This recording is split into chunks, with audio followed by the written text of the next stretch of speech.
Hello, everybody.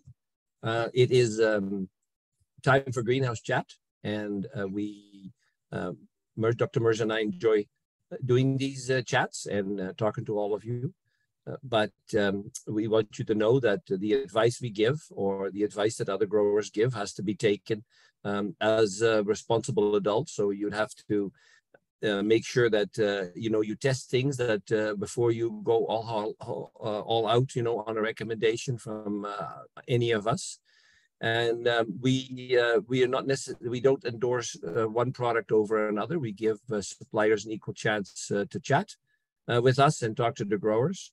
But we give everybody a fair chance. We've had all kinds of suppliers, and tonight we have with us Lovette, who is with Express Seed Company. And I'll do the introduction a little bit here, Lovette. Lovette is going to talk to us about new blooms. And new blooms, I'm going to give a little history on new blooms. That's got to be 6 or 7 years ago.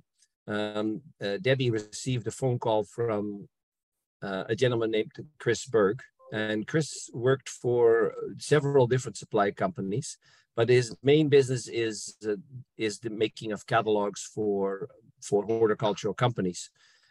So his career spans in horticulture, but more in the creation of catalogs and pictures and audio and videos. So Chris said it would be great to have a flower show in Western Canada.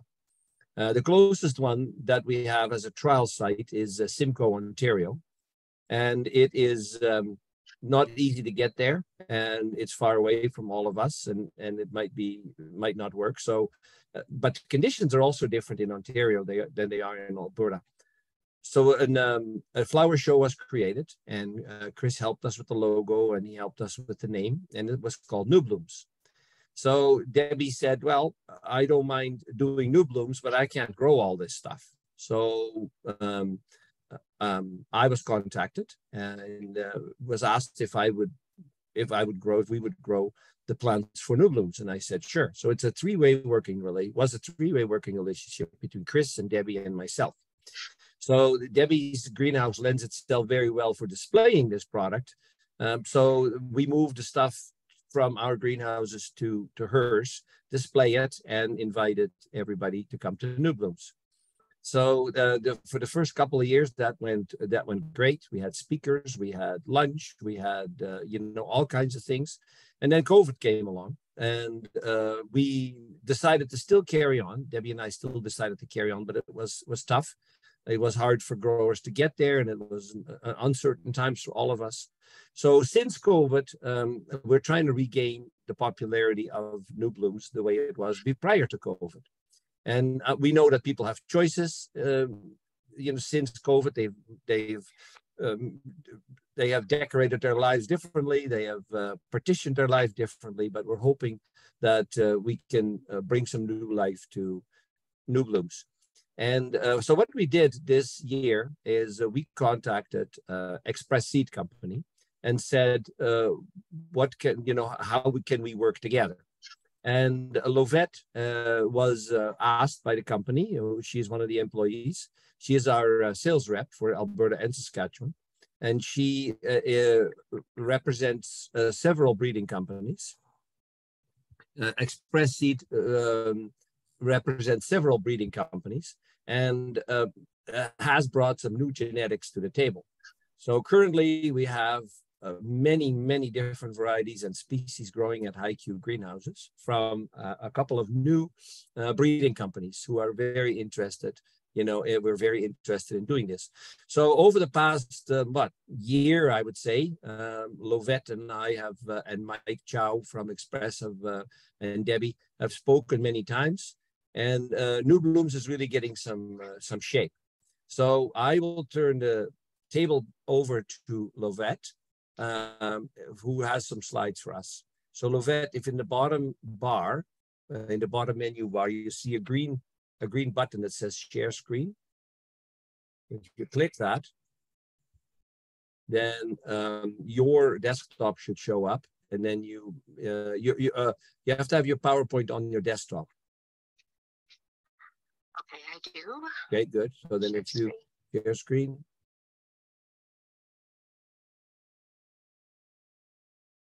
Participant share at a time. Yeah, I guess. Mirza, you've made her co-host? Yeah, I did, yeah. Okay. Something pop up there? Not yet. Press the share screen. Once you have opened your presentation, then there will be a share button, green one.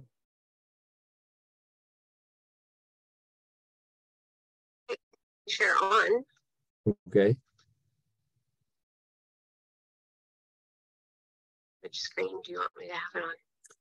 So you on your screen, you should see your desktop, a copy of your desktop, and then click on the PowerPoint that you have on your desktop. I did. Okay. And it's got a blue border. Okay. Sounds about right, but we don't see it yet. We have hi.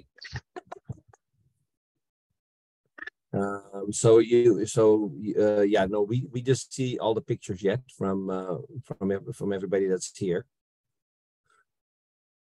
So did she click the share screen? You click the share screen at the bottom, right? Mm-hmm. And what do you see? Oscar. Okay. Oh, wait. There we go. Okay. There we go. Right. Good. Popped up. There we go. All right.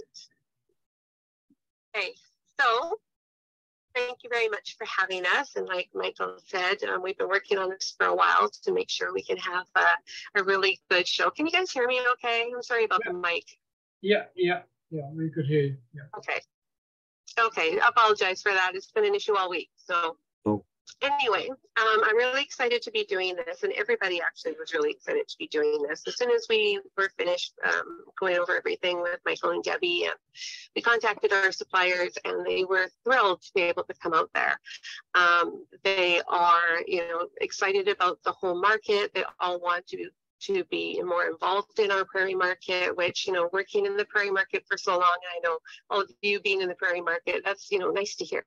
So we're really excited about it. So they're all in. We have, I believe, 6 altogether that will be coming out. And they, like I said, they're going to be super excited to come along. So I'll just kind of get going on the PowerPoint here. If you have any questions or anything, let me know, but I'll go along. And Michael, if you have anything to add that I've missed, just jump in. Yep. All right.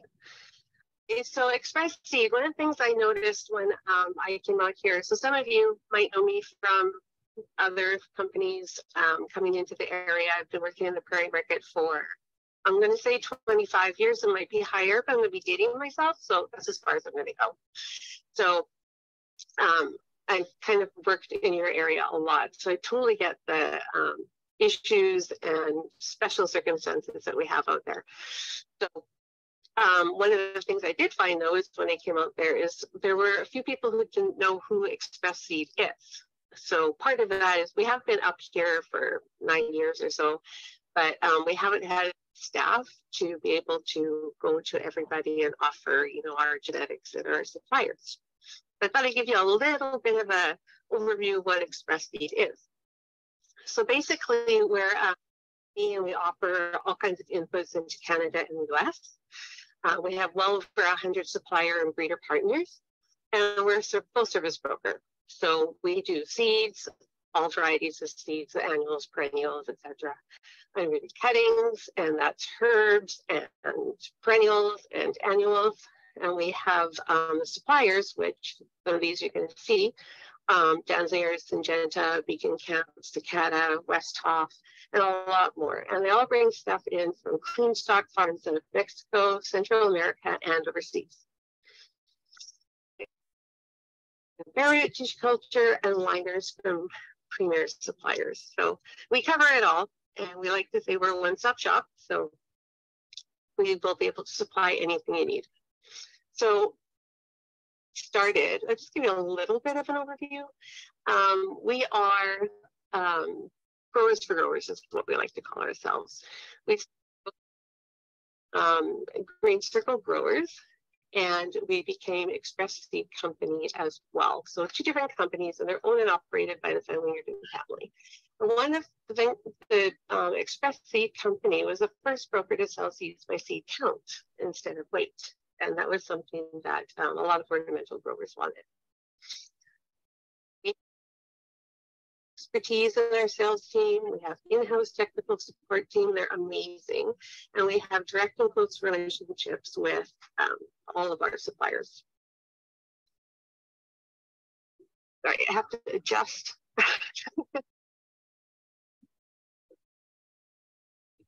for you guys.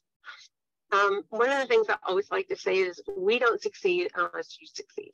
So that's the big thing for us. You know, we need to be there for you. If you have an issue, we need to help you solve it. If you have a need, we need to help find it. We need to get the product to you on time, in good shape. Like, all of those things are important, because those of you who know me, I like having all of you guys be happy, get what you need. You have short windows to sell.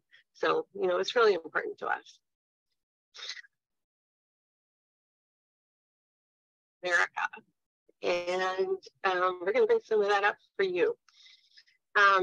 We also want to get you the best genetics regardless of the breeding. And another thing we are doing that we did find we had a little bit of a gap is we're going to be investing heavily in our IT area to make things more accessible with the online ordering, which we do have, but make it a little more accessible and easy to use, and for our suppliers, customers, and all that's inside in the national, or internal, not international. All right, so I'm going to get on, stop talking about us and start talking to people who are going to be there. So this is Danziger. A lot of you may know Danziger. That up there on the left is our lovely Joy Keeler. She will be at the New Bloom Show. She's holding one of their Durabella combos. And I've got one of the Amore petunias up there. So I thought I would kind of tease you guys by putting some of the new stuff in the banner here, but I'm not really going to get into it because you need to come. You need to come and see all these guys and see all the products. So a little bit of a background on Danziger. They started in 1953 with propagation facilities in Israel, Guatemala, Kenya, and Colombia. They have 70 acres of open fields, 15 hectares of greenhouses, and they provide a wide variety of products. So annuals, the Durabella combos, like you can see there. They do what they call foliage, which is tropicals, and they brought in some of those for the new blooms as well. They also do some perennials, and we have a new cut flower program too, so we're going to be using that as well. They produced about 500 million cuttings annually, and they have more than 600 varieties under breeding rights. So you got 3 different inputs: URCs, house cuttings, and the auto sticks. So those are what you get in there. So if you guys don't have a Danziger catalog, let me know, and I'm going to get you the catalog so you can just see all the amazing things. That picture there, I believe that was at CAST. And that's the other thing. I know a lot of people weren't able to get to CAST, and time of year is part of it. So this is a really, really good way to see things that were promoted at CAST, and also the suppliers who were there to get firsthand information and knowledge and specifics on the new product. Wrong way. There we go. Syngenta, that's another one. I think they're fairly well known in the prairie market. There again, there are 2 new varieties you'll have to come see. They're one of the largest wholesale breeders of the hybrid flower seed and cuttings. They also have perennials. They're dedicated to the breeding of innovative flower varieties for outstanding performance, professional, greenhouse, retail, landscape, you know, all the areas that we really need the products to look good. In addition to the legendary genetics, they support the industry professionals with world-class customer service. So basically, if you have a problem or you have a question or something's happening, you want tech, we can get you the tech sheets. If those don't work, we can get you in touch with one of the Syngenta tech reps. And for new blooms, we are going to be having, we don't have a name yet, but there's 1 of 2 tech reps that are going to be coming to the show. And then, you know, Syngenta, they're just great. They've got 35 international awards for introducing items. Some of the ones that you probably recognize are Calliope, there's specific geraniums, Diabunda, Dianthus, Venturio, Viola, Sparkler, Cleome, Magellan, and Zinnia. So Syngenta does both vegetative and seed, because like some of these things are seed varieties, right? Mm-hmm. They do. We just have our new seed list out, and we will be putting well, I think you should have gotten it by now, Michael, but if people haven't gotten it yet, you will be getting it. Okay. Okay. All right, Beacon Camp. Not as well known by some people, but still one of the leading suppliers out there, or breeders, I should say. They have over 2,600 employees worldwide, and they do a lot in the way of vegetables and pot and bedding plants and chrysanthemums. They have a great chrysanthemums. Ever since 1951, they've been working on, they like to be innovative. That's kind of their niche. So they work on the unique varieties. They always thinking ahead. And this is another company that is really interested in bringing their products to your market. So you're going to see a lot more of them. And for Beacon Camp, we have Jeroen, and he'll be coming up from the States, and he'll be at his area there with the trial plants. And he's got a lot of good knowledge. So definitely worth talking to him, especially about some of the really cool items that you're going to see. Beacon Camp produces cuttings for the North American market from Mexico, Uganda, Ethiopia, and Kenya. And the top crops that you may recognize the names of for the varieties are Selenia begonias, the dreams begonias, as we have up top here, Celosia, La Bella Dahlia, and the Magyar, I think I said that right, Magyar dahlias. Westhoff. Bart will be coming up to do the Westhoff part of our show here. And there's two really cool varieties up top there that I really love. So that's why those are there. But I think you're going to really love them as well. They're located in Europe, and they're a leading innovator in breeding genetics. They're specifically focused on the genetics that work for the grower, not just be cool, but make stuff that actually work well. They bring exciting plants like the ones you can see up top there, and they do a lot of. They're just really good. They're really innovative. I was really impressed with their booth.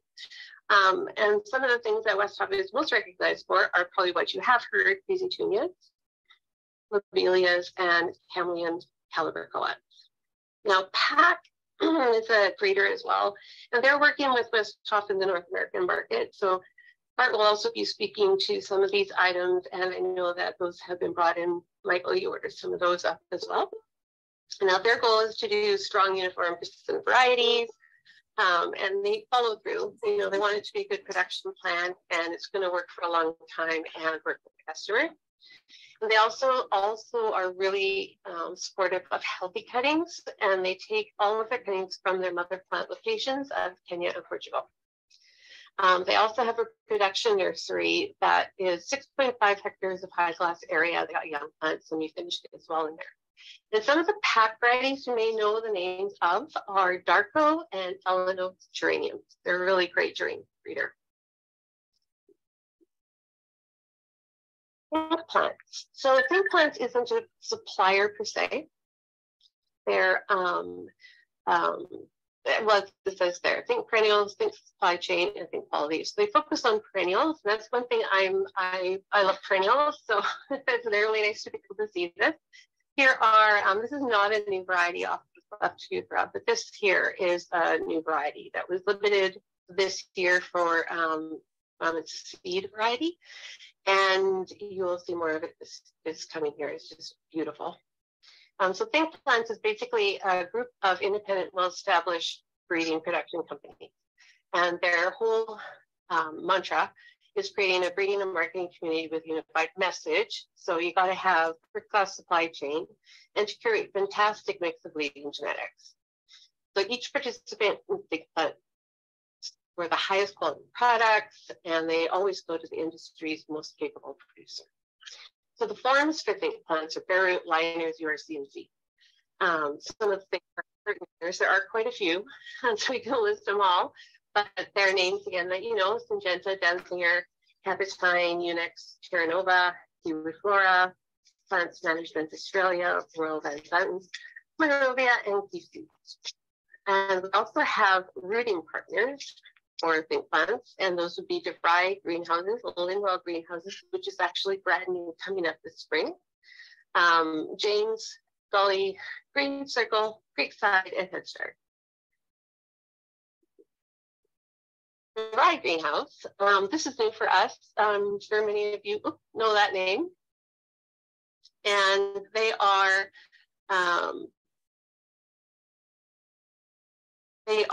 you know, a large company, obviously been in business for a very long time, since 1989.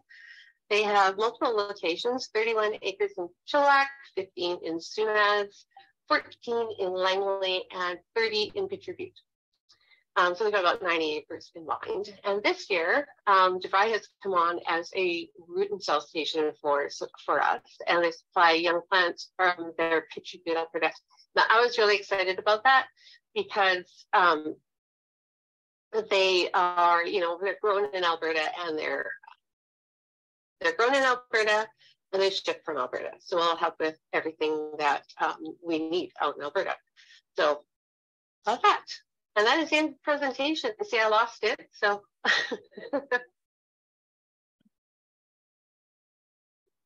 Yeah, seemed like you lost the screen, so or you're done? Well, was the last one. Yeah, sorry, it cut out, but that was the last one. You want me to bring it back up, or are we good? I see Michael disappeared from his chair. Michael, where are you? We could only hear you through him, I guess. Shirley, you had a question. Can you speak up and see? Maybe she could hear. Yes. So, Levette, I just when you had the rooting partners, you mentioned Creekside. Is that Creekside in like southern Edmonton area, or where is Creekside? No, Creekside. That is the in Ontario. Oh, okay. Yeah, and they are their big thing that we are really promoting is the they have these Creekside hydrangeas, which are amazing. So they're they root products for us in there. So if I had more time, I would show you. And actually, if you come to the show, we'll probably be able to show you some information on that. Okay.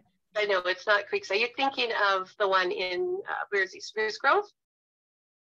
No, Creekside is probably technically in Edmonton, but it's west Edmonton, but south. So yeah, he's on Garden Valley Road. Garden Valley Road. Yeah, Garden Valley Road. Atchison or something like that. Yeah. He's just north of you there, Shirley. Yeah, exactly. It's not Brock? Yes, it's Brock. It's Brock. Yeah, Brock from, it used to be Dunvegan, so it's, yeah. Yeah, no, it's a company out of Ontario. And the main thing that we are promoting with them is their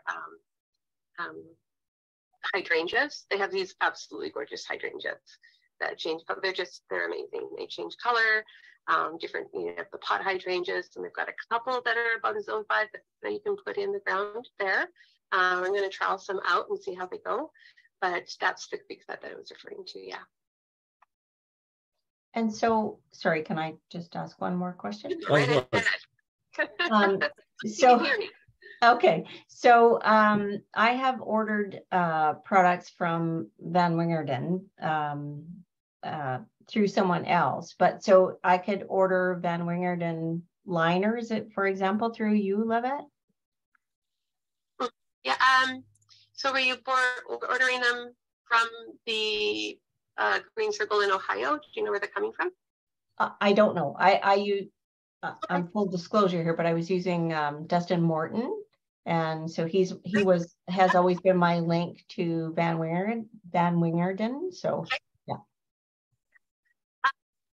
Yes, I probably have to talk to you about this a little bit more just to get a bit more information. Can you hear me? It looks like you're straining. Yes, I can hear you. Okay, so so Shirley, where are you, Shirley? I am southwest of Leduc, Alberta. I met you actually at the trade show last year. Oh, yeah, the trade show okay. part of yeah. She's not far from the international airport. Right. What's the name of the company? Sorry. It's the Bloomin' Bucket. Oh, I did see you at the show. Yes. Yes. Yes. I'm surprised you remember because there was a lot of people there. So yeah. Yeah, no, I do. I'll shoot you an email, and if you want to continue with what you were after and all of that, I can do that for sure. Does that work? Okay. Sure. Yeah. Okay.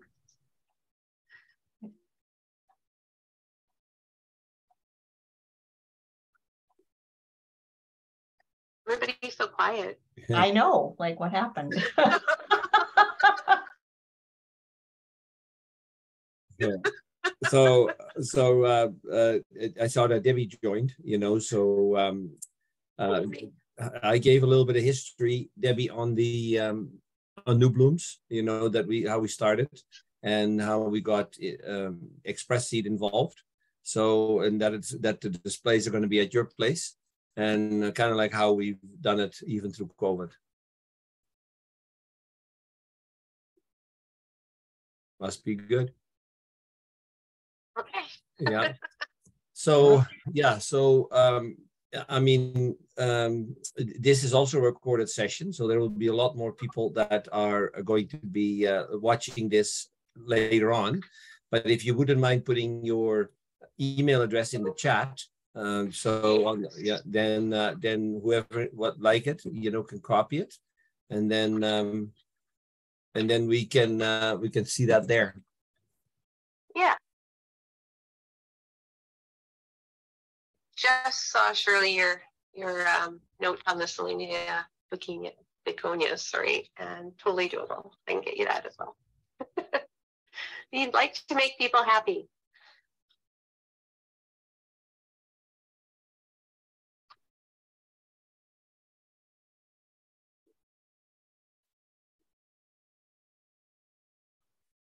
So the amount of information that's going to come out in the next couple of weeks is going to increase. We are working, as the season begins to wind down, we are picking up the pace.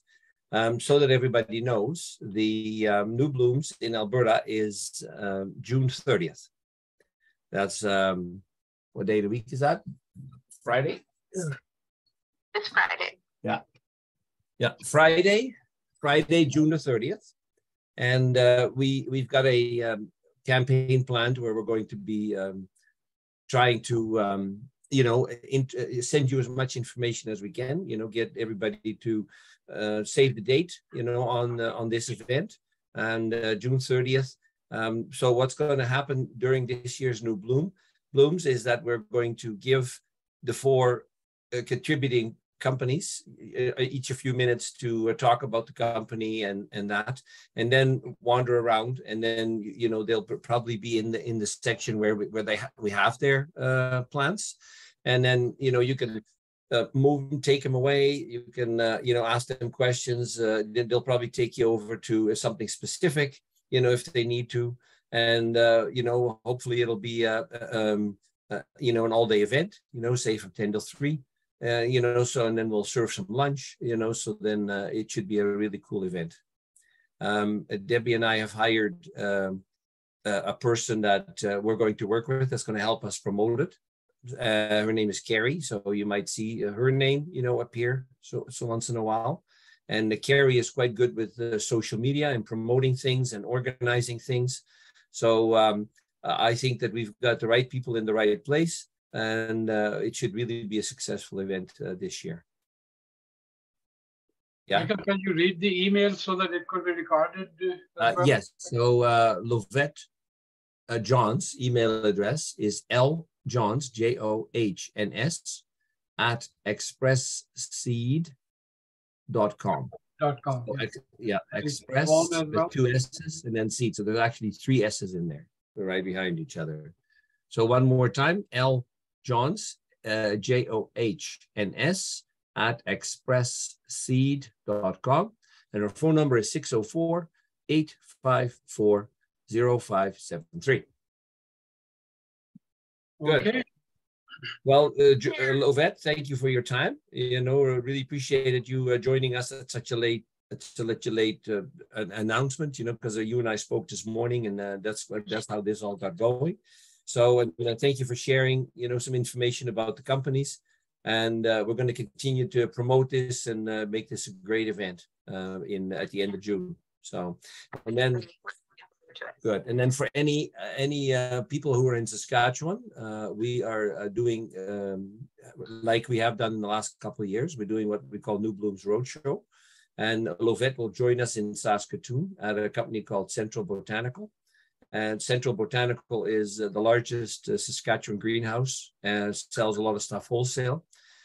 We're probably going to meet at their new location. They bought some land, and they built a new facility, and so that's where it'll be. And in Saskatchewan, it'll be a little bit more of a trade show kind of setting, because the Saskatchewan Greenhouse Growers Association is also inviting vendors, you know, plastics companies or whoever wants to show their stuff. And so it'll be a kind of a summertime trade show. We have our trade show in November, you know, of course, you know, but they're trying this year. And then it'll be followed by a barbecue, and their New Blooms Roadshow is July 6th.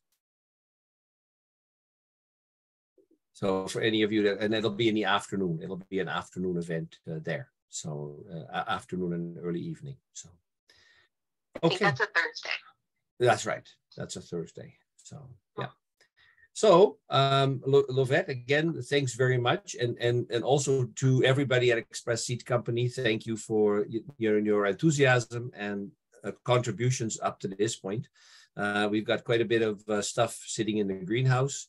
We are going to show at New Blooms, we're going to show things in containers, but also in 4-inch pots, because many of the things that we grow on our greenhouse floor is not only in baskets, you know, it's also a bench crop. So we need to make sure that we show how this stuff performs as a bench crop, because you know, we sell both. We sell the planters as well, and the baskets as well as the bench crop. So that's why we're doing both at this show. So we're excited, and we're well on our way to make it a huge success. Okay. Thank you very much, Lovette. Thank you, Lovette. Yes, thank you. Ongoing issue. It's all good. It's all good. We made it work. With today's technology, we can do anything. So you can hang around. We'll probably, you know, you'll be able to still hear us, right, Lovette? Like, yes, I believe I can hear you. Yeah. But you can probably hang the phone up. Right. We'll do that. Have a great night. Yes. Thank you. Yep. Bye-bye. Bye. Okay, Michael, should I go ahead? Yes, Mirza, please do. Like we said, Lovette is, Mirza has some stuff in his inbox. We are probably all getting tired, you know, but we have quite a few weeks left in our season. So we need to make sure that we get to the end in one piece while we drink water and not coffee. And, you know, so I'm just teasing you, Mirza, but, you know, you know, it's important to keep your crop looking good. And like Shirley was saying, it was really hard to keep the crop looking good while there was customers and while it was so warm. But we got that, you know, got through that. And actually somebody told me today that, you know, the odd rainy day, it works out really well when you're a greenhouse operator, and then you can end up catching up with some of it. So he was saying that his greenhouse staff is a little bit fatigued even, because they haven't had a day where they say, we can catch up, we don't have to water and water and water. We can deadhead and pinch and space and move, and because in a lot of greenhouses that hasn't happened. But we need to make this another successful year. So Mirza, go ahead. Okay, all right. Thank you very much again. Busy time for me as well. Busy last 2 weeks. Plant problems at this time of the year. Always the nature of the emails coming to me and phone calls are a little bit different. Fertilizer management during hot weather. We talked last time as well. Plants are losing some color pretty quickly. Post-sale issues. Few of you trust me, and when customers bring along a complaint, I will talk to them and see what's going on. Herbicide issues, I was hoping they won't come, but they're already here. And blossom and rot in tomatoes, I couldn't find a good picture, but I will talk to him. And before that, Michael and I were sharing that I am a proud grandfather of my second granddaughter named Safia. Safia was my wonderful mother-in-law. She passed away and seemed like her spirit came. So really exciting, because with the new technology, we were following her right from the day one, from egg and multiplication, and this organ is being formed. Oh man, such a exciting experience in terms of nature, God, whatever you name it. It has been an eye-opener for me that how precious life is and how much time it takes to get it. Now she is sleeping and no worries of the world. She started opening her eyes now. So it's just beauty. It's just and genetically from Pakistan, our forefathers came from Central Asia, and my daughter-in-law is from Ukraine. So it seemed like some Mongolian blood has come in as well. But the babies keep on changing, I guess. But it has been a pretty fantastic couple of weeks for me. And how old is your granddaughter now? She'll be exactly 5 days now. Wow, so she's brand new. And 9 pounds and 8 ounces. Yeah. So, but the amazing thing is that we have been talking about proper foods and vegetables and proper vitamins and mineral. She went to midwife, and she recommended take some extra iodine, for brain development. So I'm very happy and very satisfied. She came out pretty healthy, good skin, good color, and pretty contented. I've never seen a kid not crying. Pretty happy kid, I guess. Yeah, hopefully we'll see her at one of the events, I guess, maybe conference, or who might show up at your New Bloom, I guess. Well, your son has come to the conference over the years, Exactly. That's right. That's right. Yeah. Joined us at the banquet from time to time. Yeah, so. That's right. Just very happy on that. Okay, I was just moving around, and the greenhouses are getting empty. So this is a good sign, I guess. I went to see this greenhouse. This is Arch Greenhouses, and met an old gentleman. He was so familiar. He was a professor in the university before Dr. Edward too. So I went to him and said, "Sir, may I ask for your name?" And he said, "You asked me, you tell me first your name." And I said, "Were you at the University of Alberta?" And he said, "Yes." I said, "Are you so and so?" He said, "No, I was there teaching in 1947. Okay. So, but I think it was fun to see him, I guess. So very, very interesting that greenhouse benches are getting empty. Okay, I'm having issues with the older leaves and petunias turning color, wilting, and generally making the plants look unsightly. A bit ago, I started reducing the fertilizer for all plants. Could this be the problem? Yes, many times what the growers do is they think that in order to maintain them, they will withdraw fertilizer. But because of they are in the greenhouse, we want to maintain the cover on them. The plants are all flowering well, and the pH has been consistently 6 to 6.2. I stopped adding the calcium in mid-April. Any advice is greatly appreciated. So here's the pictures which came in, you know, they're pretty strong plants, but here where my cursor is, nitrogen deficiency coming up, overall loss of color, a little bit of nitrogen deficiency. So I guess so he solved the problem himself that they need nitrogen, start feeding calcium nitrate again, take EC reading as well, please. Oh my gosh, I'm so glad. So the grower respond, I asked. We just topped up our water tank and have added the calcium and nature source. Well, we do recommend nature source going up to April, but we have found that some fast growing plant will need more of nitrogen later on as well. EC now is 1.53 millisiemens. Our last tank filled up. I only used the nature source, and I said I was trying to lower the fertilizer. People start taking plants home in case there are people who don't ever fertilize. So in the last fill up, EC was very low, 0.652. I promise I won't ever try this approach again.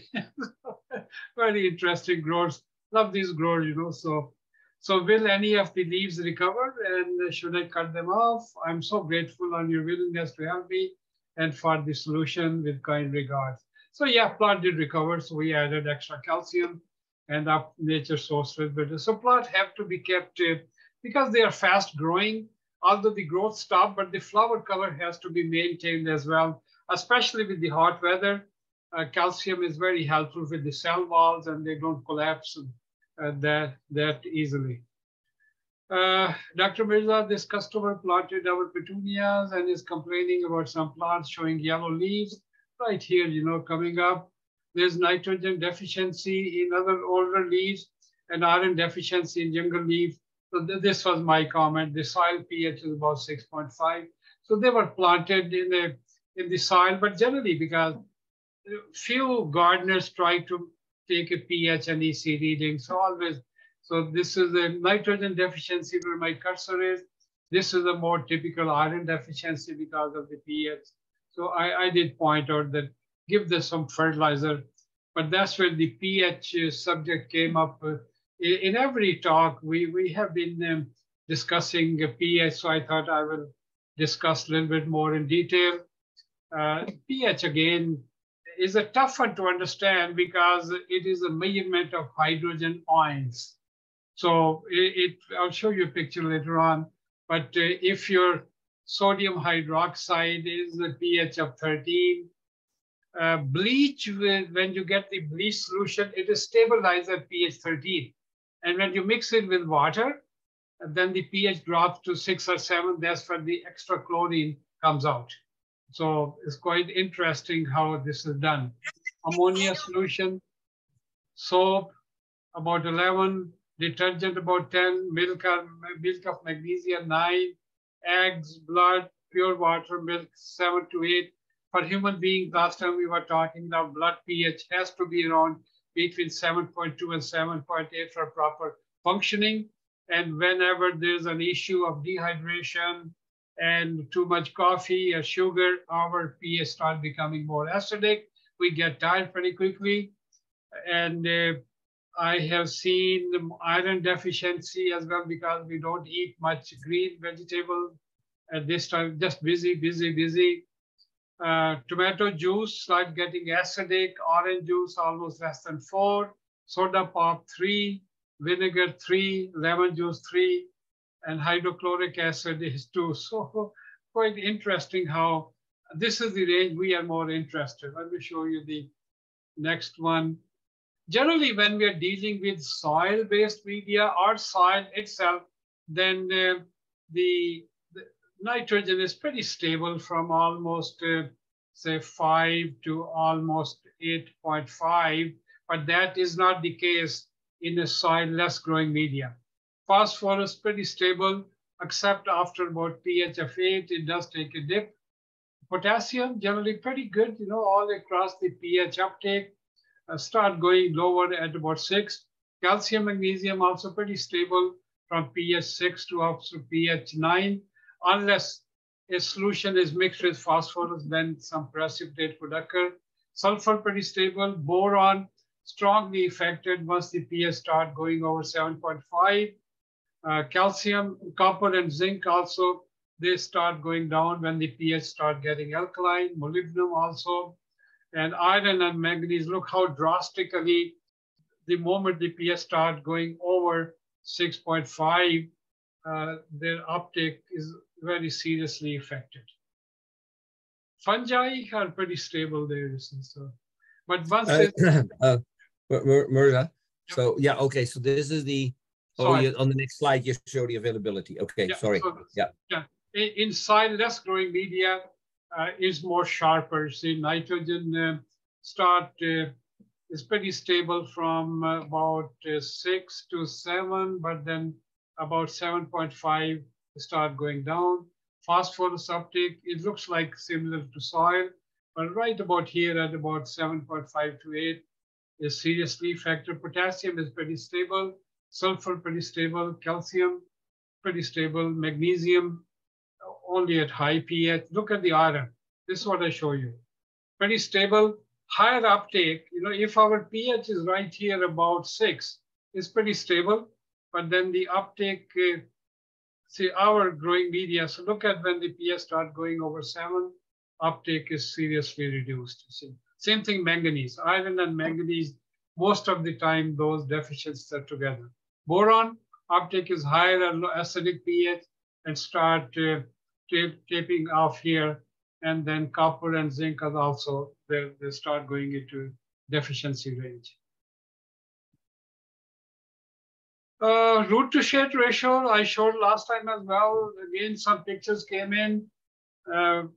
Always a challenge with the climate and weather and nutrient management, your watering practices.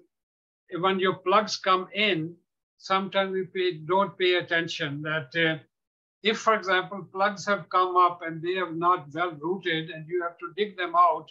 So sometimes it happens because you bought them late or something, and then you have to give them about 3 to 4 days before those plugs are ready to get roots out. In this case, they started developing the top and then the roots were sacrificed. So under heat stress, they just collapsed completely, both in the greenhouse and with the customer as well. And that's what they complained. A couple of growers sent me the picture. Oh, I took this basket and the plants, and they likely were not acclimatized. When you buy them, I always put them in garage for a couple of days and then put them outside and always under shade. Even if we say this is a shade material, this is direct sunshine, but still a little bit of acclimatizing is always a good idea. Otherwise, they would collapse pretty quickly. So very top heavy, very poor root development. They just didn't get out of the plug. Other growers sent me the pictures that, this is a plug here, roots started coming out of here, that's good. But many a time, I still like them to tease out because if these roots are not teased a little bit, it's a little bit of job because it's easy to just take it and put it in.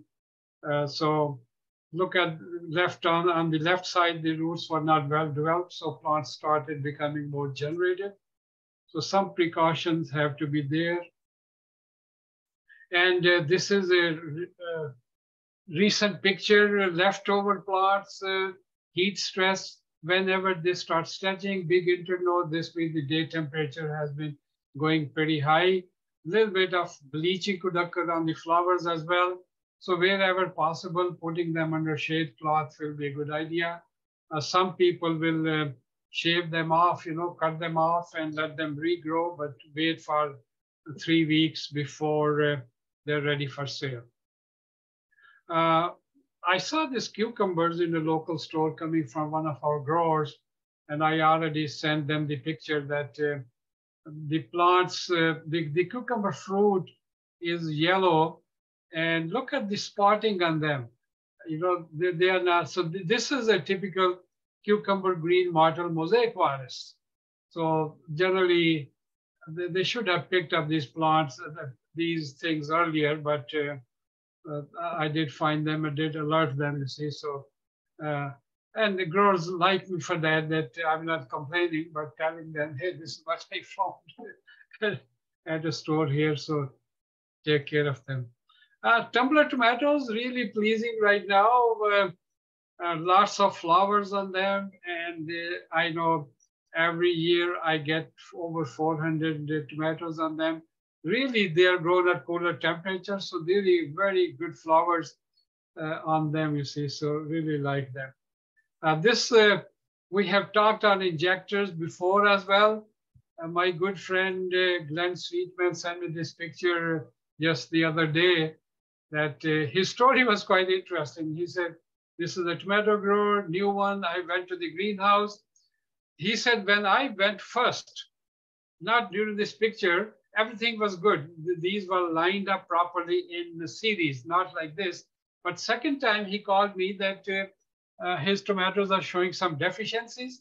So when I went back and I saw, what did you do here?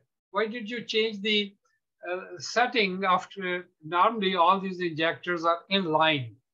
All these dosatron are the one, the water volume, water pressure, water volume is constant. It is the dosing, 1 mil or 2 mil, which make them 1% or 2%. It's not like changing the water volume. So his complaint, the growers were complaining that plants were showing some deficiencies. So basically what happened is that the pump, lowest pump will have the highest uptake of nutrients here, second one less, third one less. So he said, I asked them, why did you do that? He said, oh, another person came in and he said, this is better. So we told them, no, go back to the original setting. So sometime listening to others, like Michael was saying, is a good idea, but listening to professional is a little bit better, you see. Yeah, this is a good arrangement. And these are called in series. And this is an inline pH and EC meter. So tank number 1, it will pick up calcium or whatever. Second will be calcium. And then it goes to the, so a proper setup. Sometimes you call in a plumber and they have no idea how to do it. This came in 2-3 days ago, Lophospermum issues. 11 plants survive out of whole tray. Our watering and fertilizer practices are reasonably good. So I asked them the question that if you look at the picture, you know that I asked them to send us a picture of the roots. Plants are stretched due to heat here. So it's taking me time to find out what went wrong at what stage. The picture sent is of plants which, this is my question, you see. Please, can you provide answer to the following question? When the plugs arrived, did they look good? Were the plugs pulled easily and the roots were reasonably good? Did the plugs look root bound? If the picture was taken at the time, that time, please share. When transplanting, were the roots teased? Please take a picture of roots from these plants and send me. Thanks. So grower responded that plugs were on small side when she got it. Roots had not come out of the mesh and plugs were not pullable. So they have to dig the plugs out and transplant. So some damage is quite possible.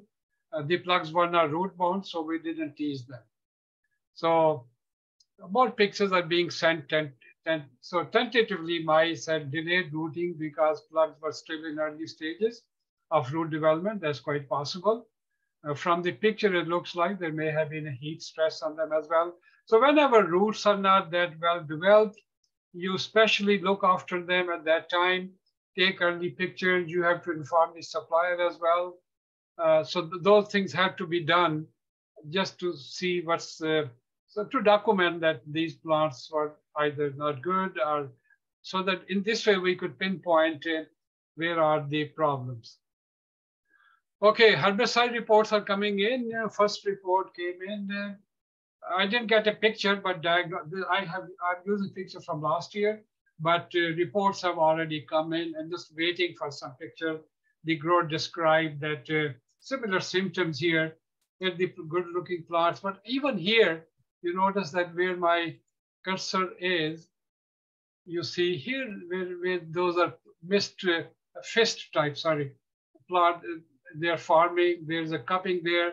So look at these plants, you see, these are the herbicides. And whenever there's a fist like this, that's a picloram tordon type long-lasting herbicide. 2,4-D generally causes more stretch. So I thought I'll share more information at this time. So look at, this is, I call the fist farming, both on the top. You see, really, you see my hand like this. No? So that is definitely herbicide. Plant, the shoots become quite thick.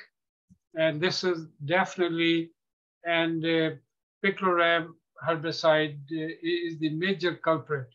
2,4-D generally cause what we call epinasty. So they're more like an ethylene type damage, not that big fist farming. So we could have a difference. All plants are affected, some of the early symptoms. Michael, what is this plant here? What does it look like? Anybody could guess? Okay, anyhow, these are the symptoms right here. And beans are very susceptible. Look at this one, older leaves are good. And cucumbers, look at the way the leaves are becoming like this. This was a very interesting case, not this year, but last year. Roundup damage on cucumbers. The grower thought that he will spray between the walkways very gently. No, that doesn't happen. So this was vein clearing, we call it. Look at beautiful pattern, but this was plant was not able to do much photosynthesis. A little bit on bioassays, because lentils as bioassay, within 2 days, this is the fastest method of detection.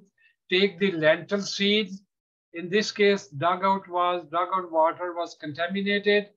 And normally this bioassay I did conduct at home. So easy to do that. I did boil the water 4 times to concentrate it, because by the time symptom appears on tomatoes and others, about 4 liters of water have moved through the root zone. So symptoms come late because water goes out and herbicide like nutrients stay in the cells, and then they show the symptom. So within 2 days, look at these, your dugout water and control. So already sprouted properly, good length of the root and hydrocotype development. So very fast method for detection of any herbicide. This is about 4 days later when I took the pictures. Control, good healthy roots, good top plant, and dugout water. So right away, you could see that the herbicide is not allowing the plant to multiply. So this is not a 2,4-D, but more like a picloram. Contaminated, if the growing media is contaminated, you could check them out. Here is your control right here, and then contaminated water is here. Water seems like more contaminated than growing mix right here. And bioassay, so this is another example I did. This is 3 weeks old tomatoes. So this is a good bioassay that if there's any chance, you know what's going on. Charcoal filter system, if your water is coming from dugout, then you have to do that. They have to be monitored as well. Charcoal need to be replaced. Proper flow rates have to be determined. I remember 2 years ago, a tree seedling grower had an issue, and then water has to be brought. We brought in from other sources. So always know if your water, there are companies which will bring in water, and he didn't know that, this grower, so I have to advise him, and he was able to find trucks, you see. And then we have to make sure that those trucks were not used to transport any herbicide or any other thing. So they have to be very careful. Keeping record is absolutely essential. Document the loss, records of loss, send a sample to lab for herbicide analysis. Sometime those analyses, they come back not detected. And you have to tell the lab to concentrate that water, send 1 gallon, 4.5 liters of water, have a special bottle. They provide you a glass bottle. Don't use any plastic bottle. If you have to go to insurance claim and other type of claim, in this way, as I'm mentioning, we are concentrating about 4 liters, about a half liters of water. Herbicide would not evaporate, water will evaporate. So herbicide will be concentrated in that water, same as the plant does. So plant will absorb about 4 liters of water before this symptom comes in. And then many times, growers will call me and I will look at the situation, and expert reports are also helpful, you see. And what are the most sensitive? Tomatoes are the most sensitive, peppers, petunias, lentils, seed and plant, beans are very sensitive plant.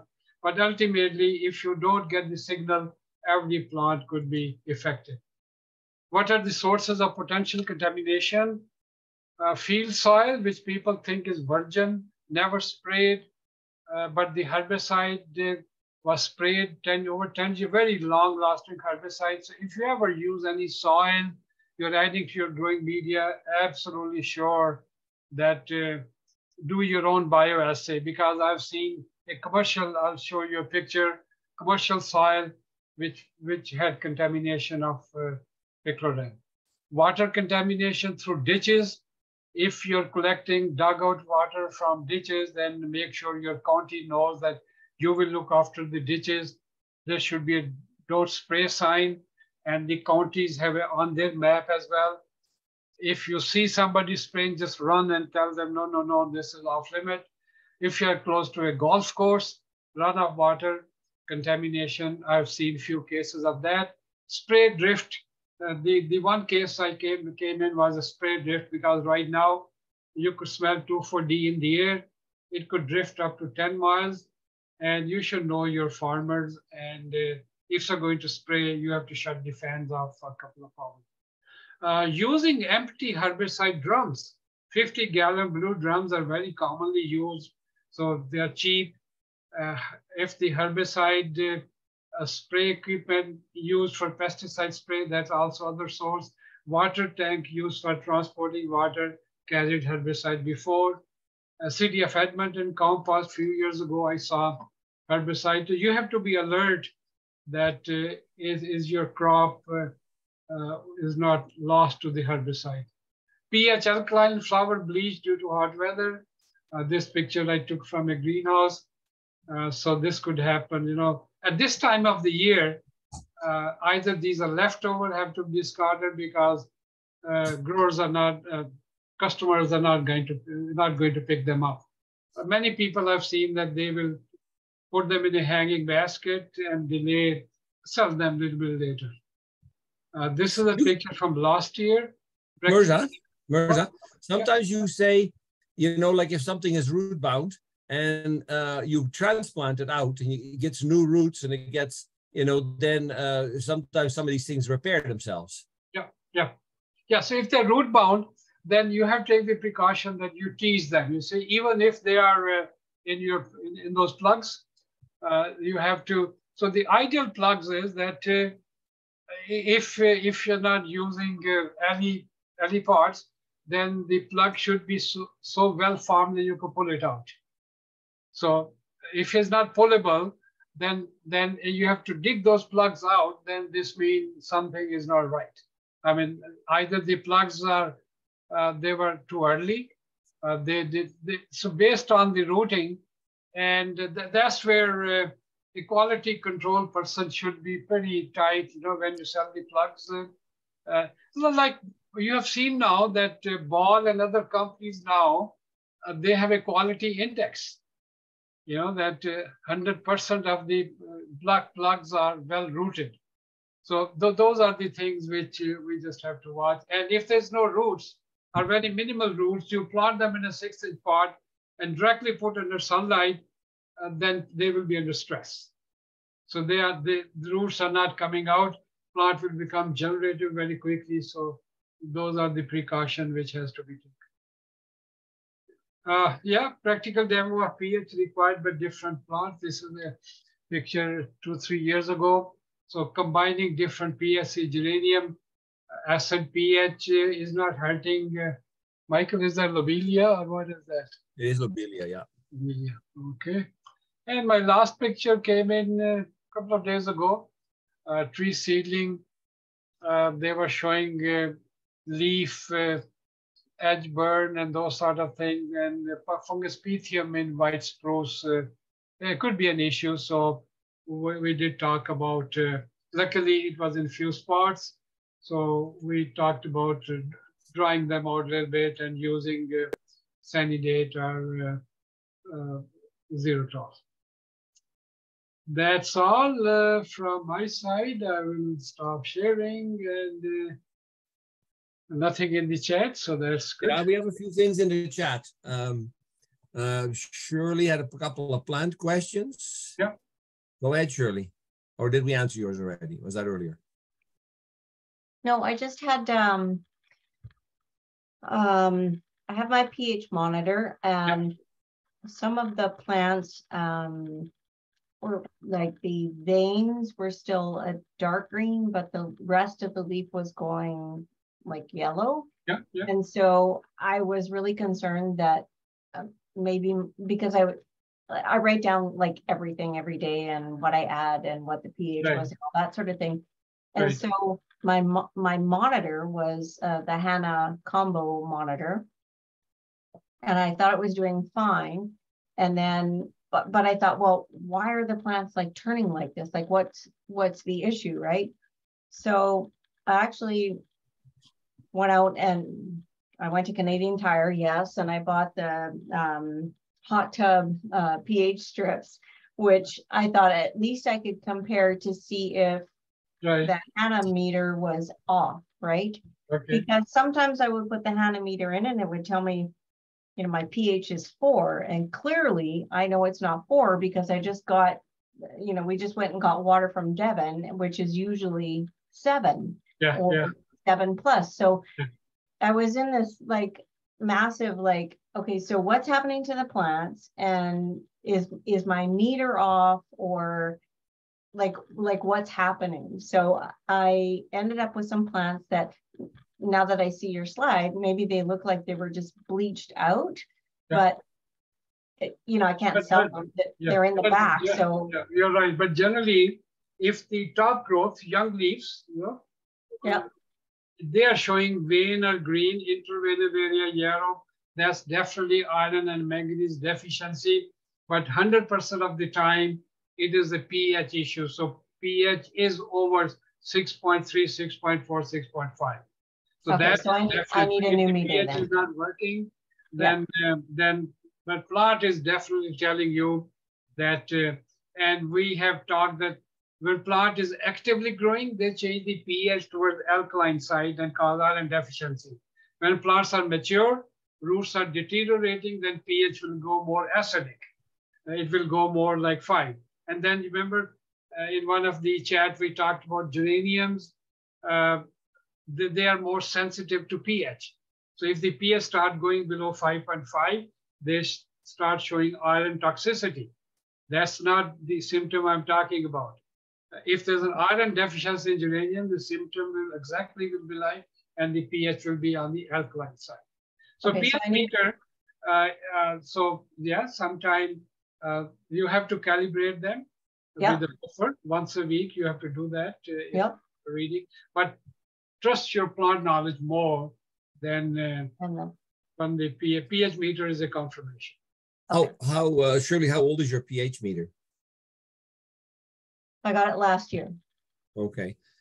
So with the new probe and everything? You know what? I had a brand new probe. So I was like, okay, well, I'll take this brand new probe and put it in, and I put it in, and it almost seemed like if I left the actual meter in the sun, that it gave me a more accurate reading than if it was in what we call the mechanical room, which is where the water is and everything else.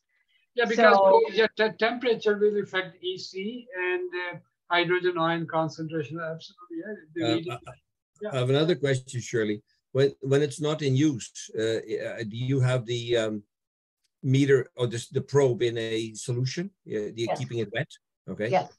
Yes. Good. So, and the other thing is that some of my petunias, for the most part, and it was only petunias. Okay, so oddly, it was the strawberry sky petunias and color rush blue, for the most part. Those ones are the ones that sort of bleached their leaves out or went yellow with the exception of the veins. And so I was like, well, why is it only certain petunias and not all the petunias? So I was really like, so yeah, like I said, I ordered a new pH thing and then that didn't work. It arrived like with the probe broken. So that got sent back. And then I went and I tried the strips that are for a hot tub, but I thought, well, at least it'll give me an idea if the HANA probe is off. I put the new probe thing in, and like it was just all over the map. And I'm like, so I still have all of these bleached out strawberry petunias, but I do feel like in the last few days, I've kind of noticed that, okay, I think they're sort of repairing themselves, but so I'm kind of like, I have all of these symptoms, but I don't really know what's wrong. And so you're on the right track in the sense plant themselves change the pH, your nutrient fertilizer change the pH. You remember we are talking fertilizer with high ammonium nitrogen will make it more acid side, nitrogen will, calcium nitrate more alkaline. And then the way petunias are very fast growing plants, so they will pull up the pH in the beginning and cause iron deficiency. So if your strawberry petunias are fast growing, faster than the other one, that is possible. That's always the case. Some varieties are very fast growing. And then the age of the plug, if one plug was weak in your hanging basket, so all those things does matter from a pH viewpoint. So what do I do for if the pH is okay, but the fast growing plant has caused iron deficiency? How do I deal with that? What do I do? Yeah, as I mentioned first, that's why you have to check the pH on a regular basis when plants are growing. So if you have, for example, if you have a pH graph, it will tell you right away, my starting growing media pH, you got to know. Starting pH is EC of your growing media. That's your starting point. Your water, your fertilizer solution, those three things you got to know. And then if you're monitoring it, you will see the pH will start rising, and then you adjust your fertilizer pH lower, and then when you see, oh, my pH is going 6.5, then your feed pH should be 5.5. But because we are growing, 300-400 different plants, so I always have a category that I could always send the list again. I shared you a few years ago as well, that pH sensitivity, geranium is one category, New Guinea impatiens are the same category, marigolds are the same category for the acid pH. So you have to monitor them. So your model will be geranium and petunias are two models of low or high pH. So then our nutrient fertilizer will be used to control the pH. So for example, you're using nature source and calcium. So we need to adjust the pH of that with the phosphoric acid so we have a proper pH from the fertilizer solution. But but you're saying, Shirley, that you are checking your pH and it's correct. Yes, according to and that's why I was thinking, well, I'm always usually around 6. So like 6.0. So I'm within that like 5.8 to 6.2. Right. So sometimes it's a little like closer to the 6.2, but it's usually around the 6. And I haven't stopped the calcium. So I'm not starving them, Dr. Mirza, like I was last year. So I'm still adding in the calcium, the nature source. I mean, I do those calculations. So they have overall been between 15 or 1.5 and 1.6, by the time I do my my pH first, and then I add in the nature source, and then I add in the xylitol, and then I add in the calcium. Yeah. So I just am having a hard time understanding, like, what have I done wrong with those particular petunias, and you have not done anything wrong. You see, plants are plants, and some plants you cannot monitor every pot or every species for pH. So your category will be geranium will be one category, which will give you a warning sign. Yeah. And then you could always, I have seen growers who have 2 injector system. Your petunias, your geraniums, marigolds, impatiens, all low pH sensitive in one side, and your petunias and fast growing plants on the other side. And the vegetables are in the middle, you know, that the tomatoes are pretty sensitive to low pH like geranium. So that is where but if that's not possible at this time, you separate injector for them. So we have to live with that, I guess. Next year, it may not be the case. So you are saying it's repairing itself, like without you doing anything, it's repairing itself? I kind of got the impression over watering over the last couple of days, I'm like, wow, these guys aren't as sort of bad looking. Like I pulled all that stuff off the shelf, right? But in watering them kind of in the back area, I'm like, you know, they kind of look like they're, you know, maybe doing a little better, but I haven't changed anything. And that's what's like blowing my mind. Like, you have not changed it, but your heat and what happened is when there's a hot weather, you are watering it 3 times, 2 times daily, then what plant will absorb more water and not nutrients. So EC could jump very easily. Once the EC jump, your pH will change as well. You know, if the EC is 4, you will have more acid pH. You see, if your EC is between 2, then generally is pretty close to our range. So plants are fascinating. So it's not a one solution. So they might recover. It's quite possible. Well, and like you say, it might be different next year. But are you heavy-handed with the watering hose? My husband is, yes. Okay, so then slap him. You know, I've already done that. So I've said he's still an apprentice, maybe first year. So he is not a journeyman yet. So he requires more training. Thankfully, the excess plants are in a different house. So, and I do the other 2 greenhouses, but yeah, that's been very much of a learning experience for him this year. So, you know, it's good. Well, like I think if you watered less, you know, and the plants retrieve, you know, they have to fight a little harder, you know, to get the water and the nutrients out of the soil. What we have done, you know, if plants are a little peaked or plants are behind schedule, you know, like that's not the case this year, you know, but if plants were behind schedule, if you gave one fertilizing of 500 parts per million of nature source, you also could see a difference where it would speed up the turning of the leaves. You know, they might turn green that much quicker. Oh, so, okay. We've done that many times. So you're using a tank, obviously. Yeah. So and how long does this tank of water last you on a typical day? Well, it used to last a day or 2, usually 2, and now I think we're on this tank for day 3 again, because we have, you know, much less plant material in the greenhouses. So I would say so in 3 days you'd be watering many things 3 times, you know, like or more. So no, I think well, I'm not. Jeff is, but sorry, Jeff. But I mean, I'm doing that unless you're like basically light brown on top, you don't get water, right? But I go around again at 1 o'clock because of these temperatures, and the plant that looked fine at, you know, 8 o'clock now needs water, so that plant gets water. So. Oh, so a second time, if you go around the greenhouse, do you then just give clean water, or still give fertilizer?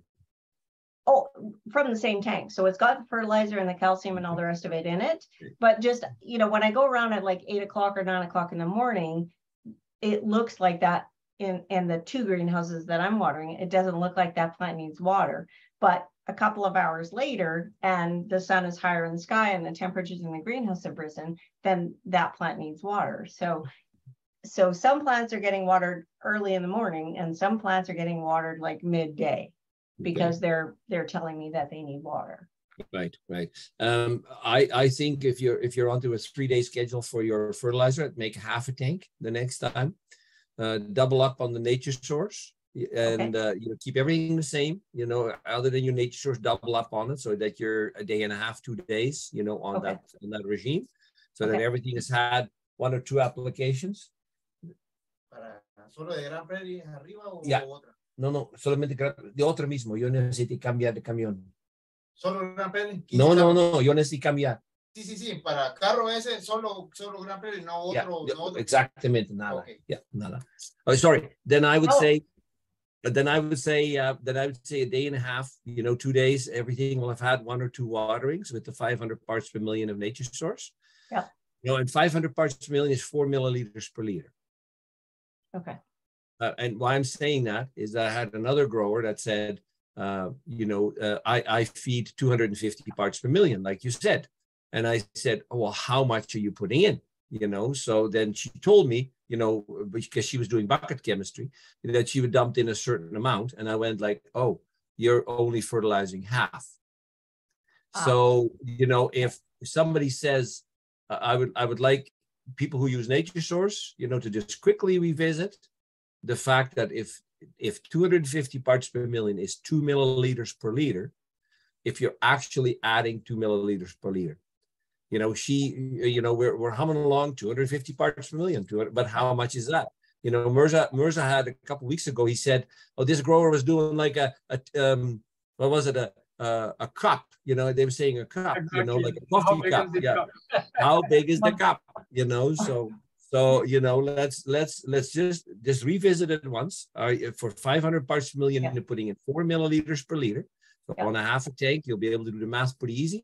And on a full tank too. And I'm not saying that you're not, you know, but you know, we have to look at unlikely situations as well, or unlikely scenarios as well. This lady thought for sure she was fertilizing at 250 parts per million. She was only doing about 125.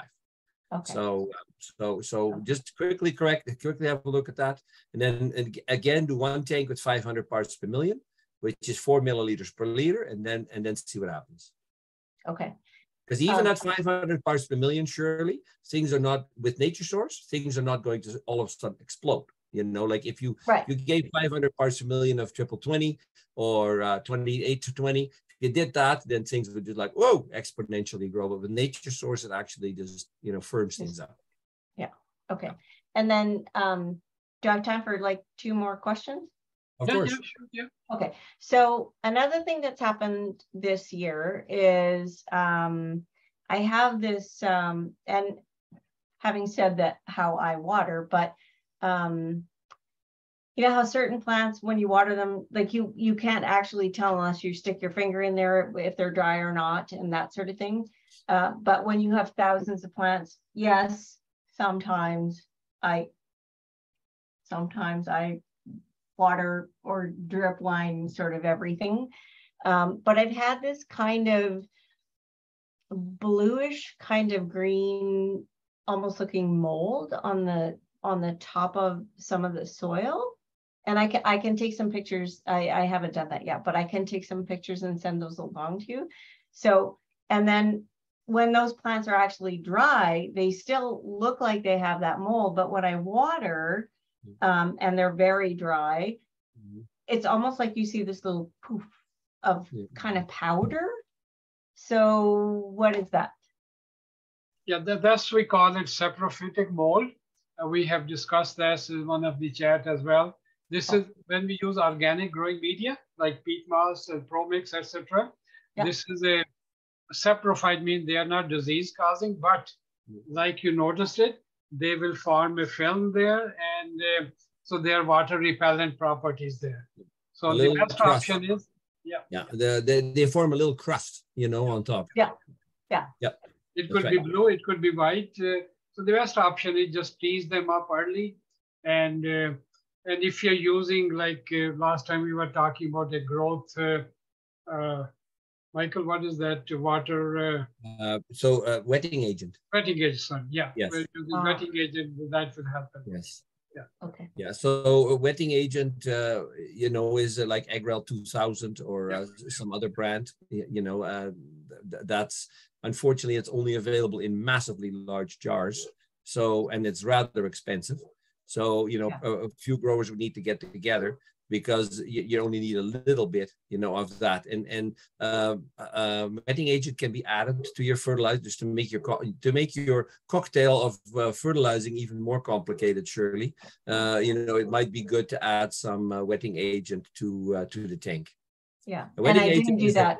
I did not do that because of the price this year. So right, yeah. So, but some growers should get together and split a jar. You know, because like a jar of 10 liters is $1,200 for whoever's sitting down. Like it's pricey.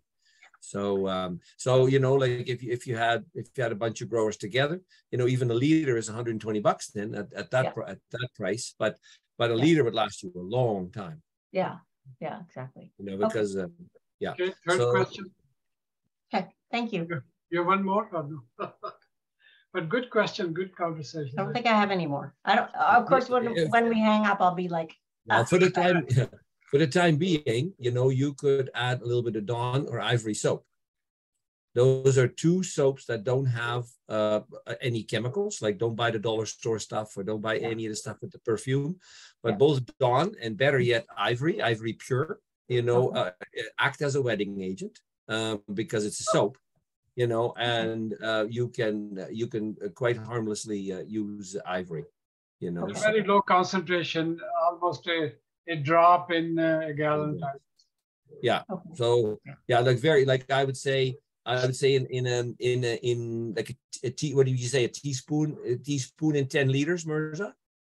No, if it's a drop in 1 gallon, so you could just 3, 4, 6 drops in a. How big is your tank? It's 900 liters. Yeah, 900 liters. So then I will add about 100 milliliters plenty. Okay. 100 cc. Yeah. Okay. Yeah. That would be plenty. You know, I would go 50 at first. See what happens. Okay. When you fill your tank. All we need is a little bit of foam in there. Yes. I was going to say, if you fill your tank and you've added the wetting agent or the soap, make sure that your hose that's the water out is near the bottom. Otherwise, there's massive amounts of foam. Yeah, exactly. Okay.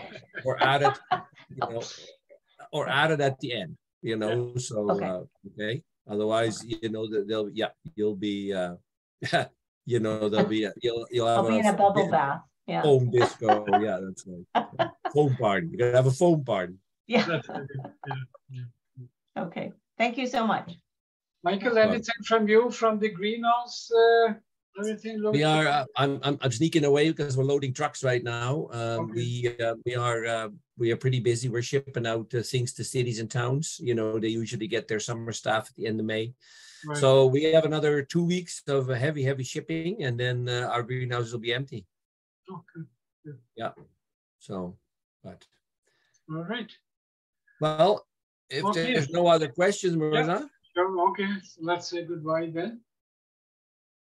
Well, thank you for your participation, Shirley. Like questions are always good, you know, and you know, what comes up when somebody asks a question often helps somebody else as well. So, you know, thank you for your input. Wonderful. Take care, everybody.